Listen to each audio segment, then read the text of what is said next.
ഏറ്റവും പുതിയ കളക്ഷനുമായി Misba fancy and gold covering bus സ്റ്റാൻഡിന് പിൻവശം Ottupara Vadakkanchery. Phone 8075677339 8590630709. Kanjirakode saint Sebastian കുരിശുപള്ളിയിൽ വികാരി ഫാദർ സെബി കവനക്കാട്ടിന്റെ മുഖ്യ കാർമ്മികത്വത്തിൽ തിരി തെളിയിച്ചുകൊണ്ട് പിണ്ടിക്കുത്തി പെരുന്നാൾ ആഘോഷിച്ചു.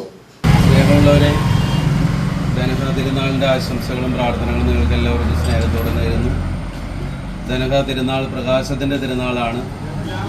മാർത്തോമ ക്രിസ്ത്യാനികൾ അലങ്കരിച്ച വാഴപ്പിണ്ടിയുടെ ചുറ്റും ദീപം തെളിയിച്ച് ധനക തിരുനാളിൻ്റെ തലേ ദിവസം ഏൽപ്പയ്യ എന്ന് പാടിക്കൊണ്ട് നൃത്തം ചെയ്തിരുന്നു.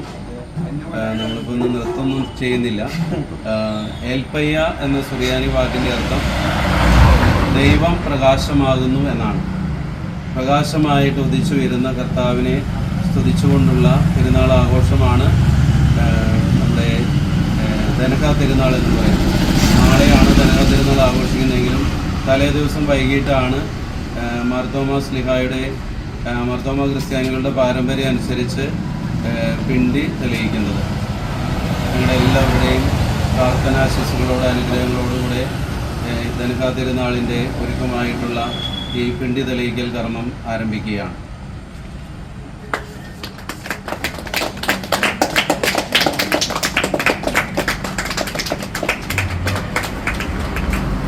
കേരളത്തിലെ ക്രിസ്തുമത വിശ്വാസികളിൽ തനത് പരമ്പരാഗത ഭക്താനുഷ്ഠാനമായ പിണ്ടിക്കുത്തി തിരുനാൾ ജനുവരി 6 മുതൽ കൊണ്ടാടുകയാണ്. ക്രിസ്തുമസ് കഴിഞ്ഞ 13-ാം ദിവസം, അതായത് ജനുവരി 6-ാം തീയതി മുതലാണ് ആഘോഷം തുടങ്ങുക. സാധാരണയായി 5-ാം തീയതി വൈകിട്ട് പിണ്ടിക്കുത്തി പിണ്ടി തെളിയിച്ച് 6-ാം തീയതി പുലർച്ചെയും അന്ന് വൈകിട്ടും 7-ാം തീയതി പുലർച്ചെയും ഉൾപ്പെടെ 4 തവണ പിണ്ടി തെളിയിക്കുന്ന ആചാരം എല്ലാ ക്രിസ്തീയ ദേവാലയങ്ങളിലും കുടുംബങ്ങളിലുമായി ആചരിച്ചു വരുന്നുണ്ട്. ധനക തിരുനാൾ കത്തോലിക്കരുടെയും വിവിധ ക്രൈസ്തവ വിഭാഗങ്ങളുടെയും പൊതു ആചാരമാണെങ്കിലും കേരളത്തിലെ സുറിയാനി ക്രിസ്ത്യാനികൾക്കിടയിലും കേരളത്തിൽ നിന്നും മറ്റ് സ്ഥലങ്ങളിലേക്ക് കുടിയേറിയ സുറിയാനി ക്രിസ്ത്യാനികൾക്കിടയിലും മാത്രം ഒതുങ്ങി നിൽക്കുന്ന ഒരാചാരമായി പിണ്ടി പെരുന്നാളിനെ നോക്കിക്കാണാം. ദീപങ്ങളുടെയും അത് പരത്തുന്ന പ്രകാശത്തിന്റെയും തിരുനാളായാണ് പിണ്ടിക്കുത്തി തിരുനാൾ പൊതുവിൽ അറിയപ്പെടുന്നത്. ഈശോയുടെ മാമോദീസയെ അനുസ്മരിച്ചുകൊണ്ട് ഈ തിരുനാളിന്റെ തലേ ദിവസം അടുത്തുള്ള നദിയിലോ കുളത്തിലോ പോയി നമ്മുടെ പൂർവികർ നടത്തിയിരുന്ന ആചാരക്കുളി നിന്നാണ് രാക്കുളി എന്ന പേര് ലഭിച്ചത്.